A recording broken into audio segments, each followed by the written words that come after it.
Today's video, basically, I'm continuing on my, my voyage of Kumihimo. I borrowed this book actually from my guild called Japanese Braiding: The Art of Kumihimo by Jackie Carey. Very good book. I bought, as you know from my last video, just from an art store. Basically, I bought the beadsmith. Basically, I had some cardboard ones. They work really well too, but I found them hard on my joints. This worked actually super well. What I did not know when I was reading this book is that you actually can have an actual, I think it's pronounced marude, which you would use to do kumihimo if you wanted to on a regular basis. It also shows one, for example, here. It looks like it has, cardboard on top and just some sort of stand, which is kind of cool. So my guild supposedly actually, would allow me to borrow one to try it out, and I may do that actually down the road. But right now I'm going to use this because I do enjoy that. So in this book, there were various patterns for different types of braids, your square braid, your round braid, and so forth. So we're going to start with a round braid, like I did last time. And I'm going to try this particular pattern here. So basically, I'm looking at this cord right here I would like to try. And the pattern basically is right here. So basically, I need 6 of one color, 2 of another color. So I've basically taken, I'm going to do red and black. I've bought, okay, so what I'm going to do basically is I'm going to put this through, all right? And I'm going to start putting the colors in the various orders. So according to what I saw at the top here, I'm going to have a black one that comes first on this side of the dot. Okay? And then I'm going to have red here. Okay? Let's just, there we go. We'll center it afterwards once we're done. Then we've got a red on this side.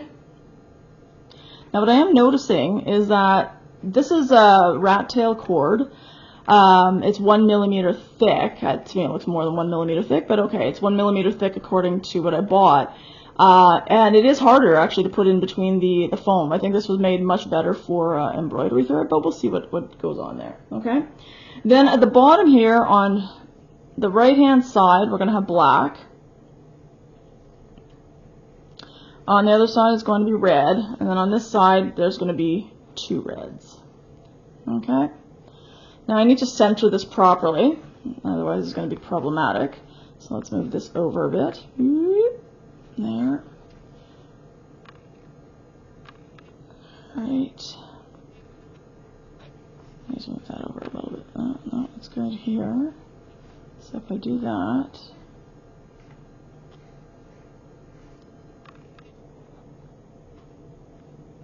and again, you know how perfectionistic I can get, and I could be here all day doing this. Okay.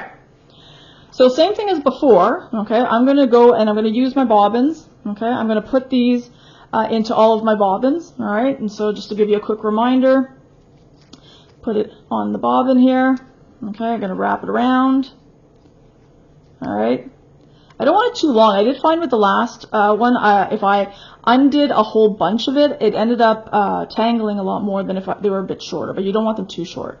So I'm going to put these all into the bobbins, and then we'll come back and we'll get started.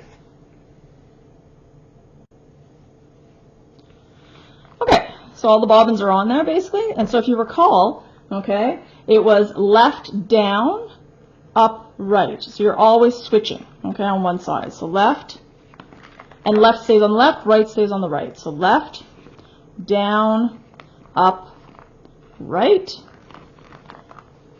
left, oops, down, up, right,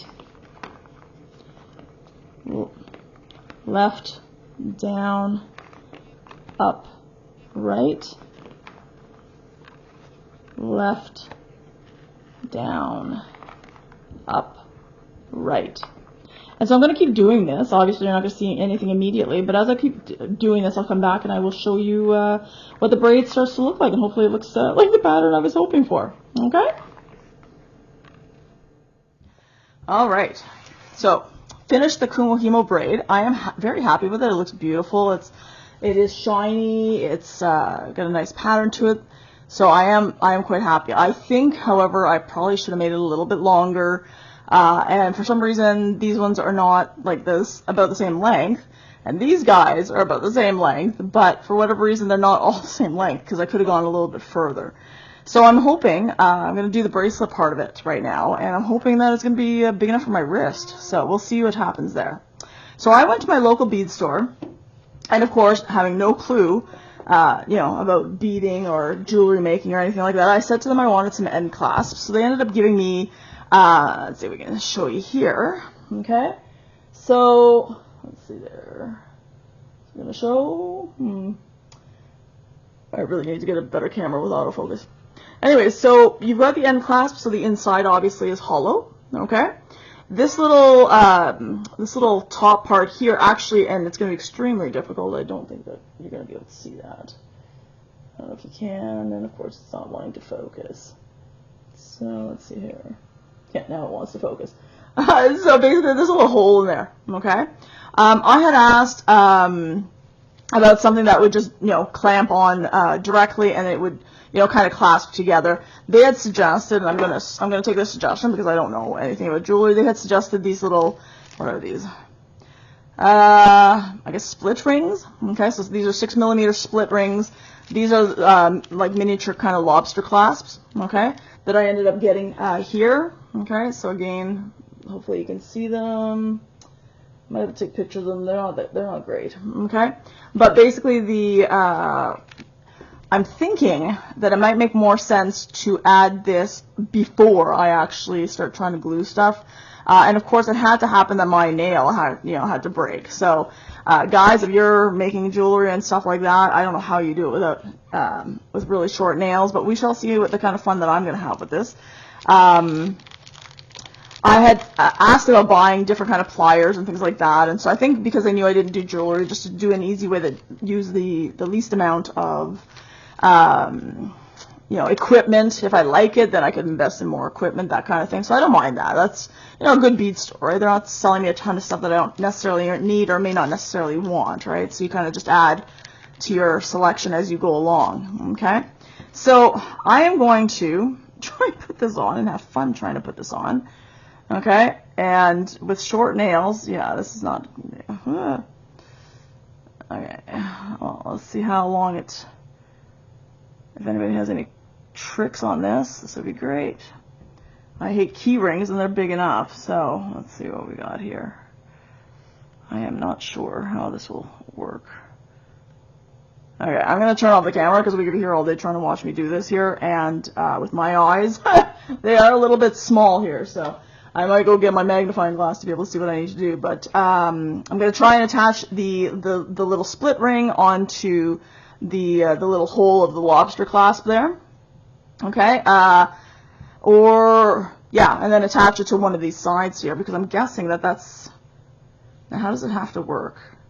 Now there's got to be a D-ring on, sorry, there's got to be a split ring on this, there's got to be a split ring on that, that's right, and then the lobster clasp is in the middle there, so let's try figuring out how that works and the amount of fun I have, and worst case scenario, I go back to the bead store and say, nope, give me something easier because this is driving me bonkers, okay, so give me a sec.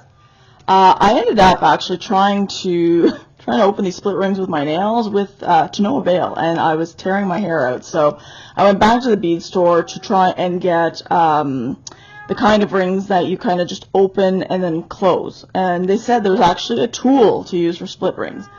Let's go. Anyways, so I ended up getting some end clasps if, for whatever reason the lobster one does not work. And the tool I'm talking about, basically, is polished steel split ring tweezers, I guess. Okay, so I'm going to check to see how well these work, because again, I've never done any beading or anything like that, so I don't really have any experience with it. But I'm going to try. Okay, so the tweezers, basically, you're going to hold, obviously, the split ring with the tweezers. Okay, so that it doesn't scoot all over the place. And then basically you can see here that it's got a claw. So what you're trying to do basically is you're just trying to get it in between the two rings and to split it open. So let's try here. I did it a second ago. Just watch me not be able to do it now. There we go. And so basically all I'm trying to do is slowly turn it around to the opening. Where is the opening here? Because I need to, yeah, hold on here. Clearly I'm not an expert at this.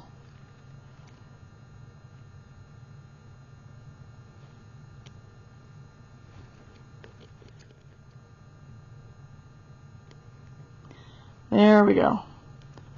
Okay, so I'm going to just open it just, oops, a little bit. Alright, now I'm going to find that lobster claw. And I had it here a second ago. Of course I did. Oh, here.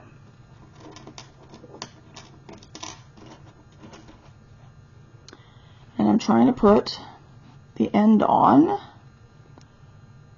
Alright, oh, maybe I didn't do it right.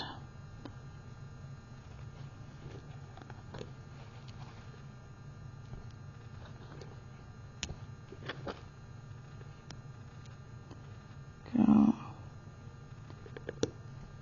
There we go. Okay, hold on a second. So I think the tweezers are too close to the opening, so I'm just going to move it back a little bit there so I can give myself a little bit of space to get in. Alright, let's try this again.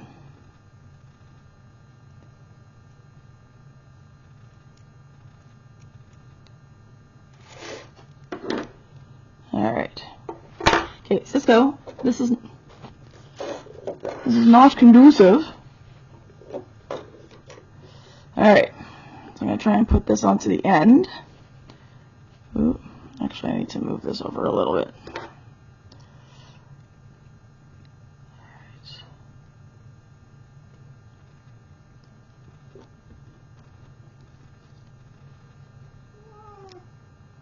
Yeah. Oh, yeah. Yes, my boy.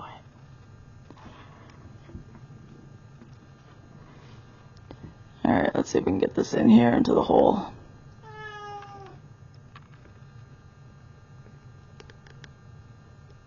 This does not really allow for... And I would not recommend having a cat nearby.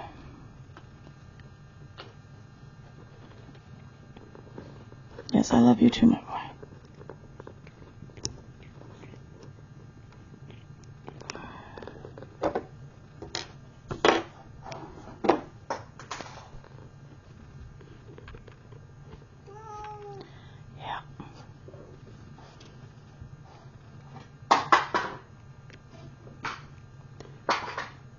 Really, Cisco?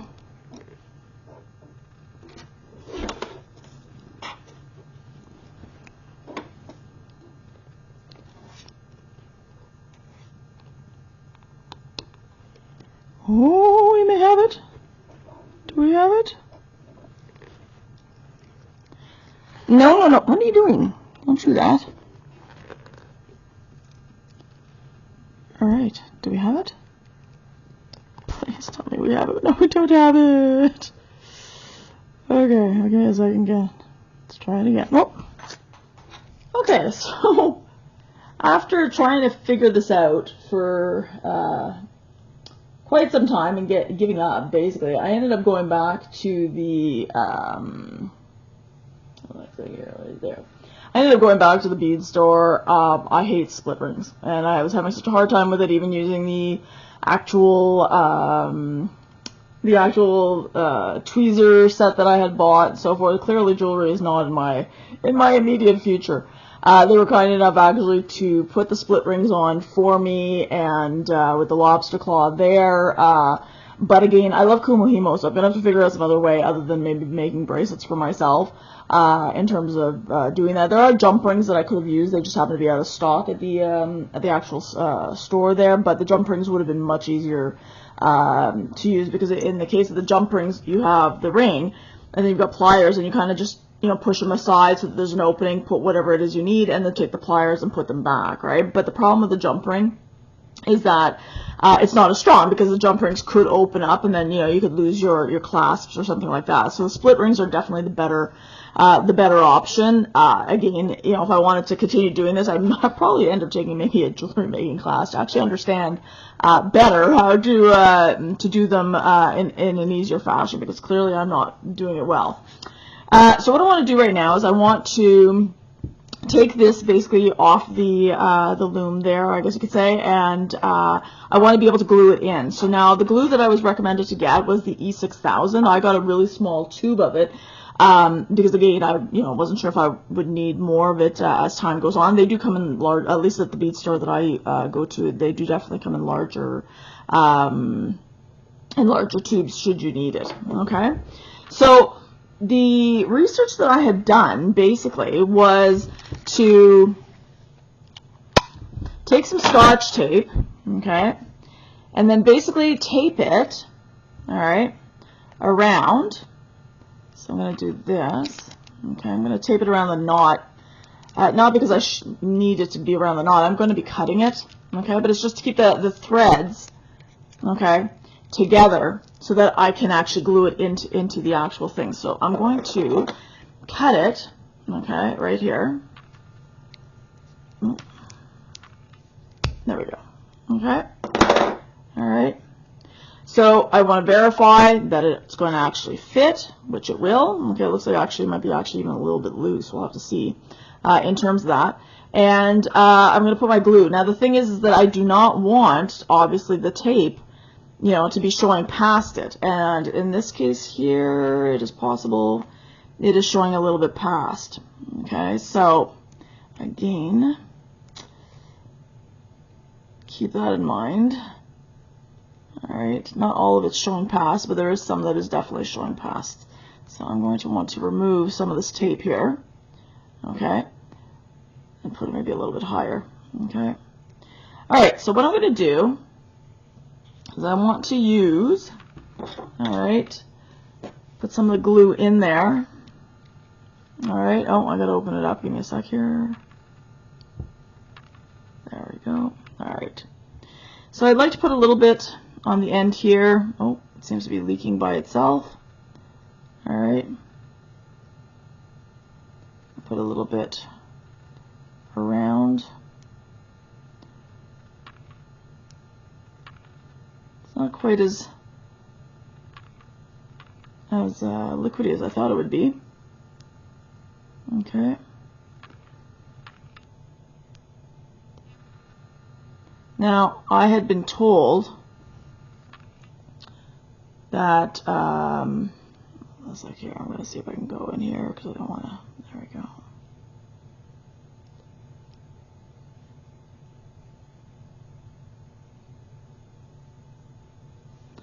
All right.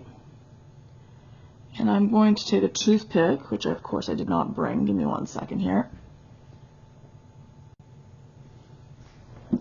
All right, got my toothpicks. Okay. So I am going to just kind of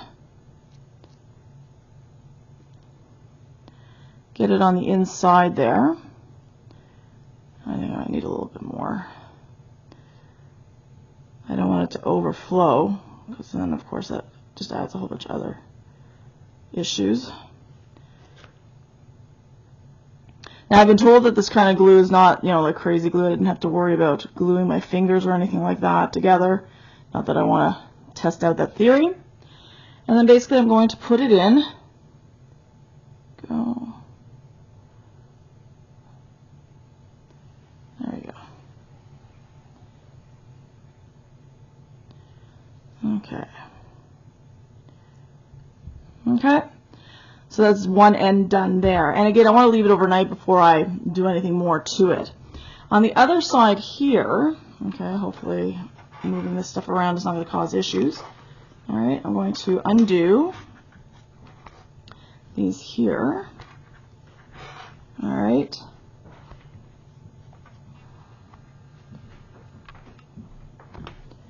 All right. Okay. I'm going to do the same thing with the Scotch tape. And this time try and cut it to make sure that it does not go into. There we go. All right.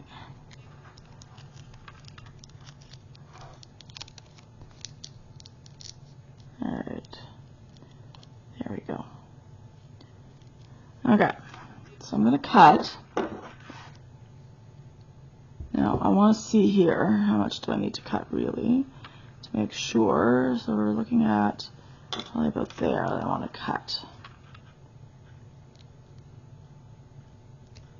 There we go. I want to make sure.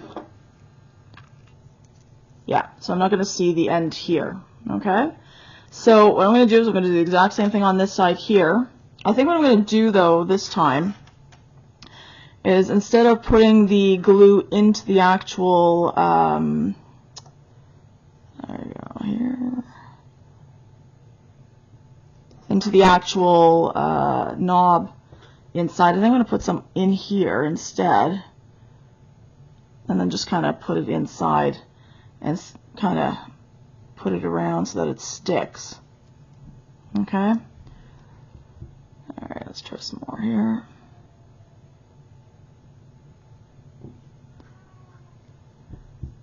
Now, you're looking at somebody who's got, as I said, very little jewelry making, no jewelry making experience. If you've got jewelry making experience under your belt, you're probably going to be a lot more proficient at doing this than I am. Okay, so let's try and put it in. There we go. Cool. Alright.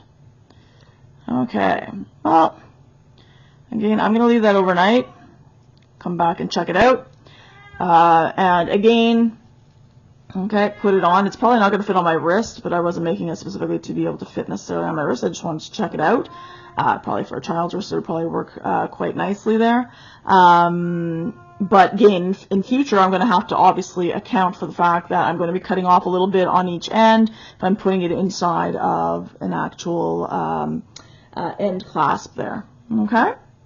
Anyways, I love doing the Kumihimo. I don't know if I'll necessarily do the bracelets in terms of that, but I might do more lanyards, or I might find some sort of other way of doing the ends so that I can obviously enjoy doing the Kumihimo braiding. Okay? So I hope that helps, and have yourself a great day.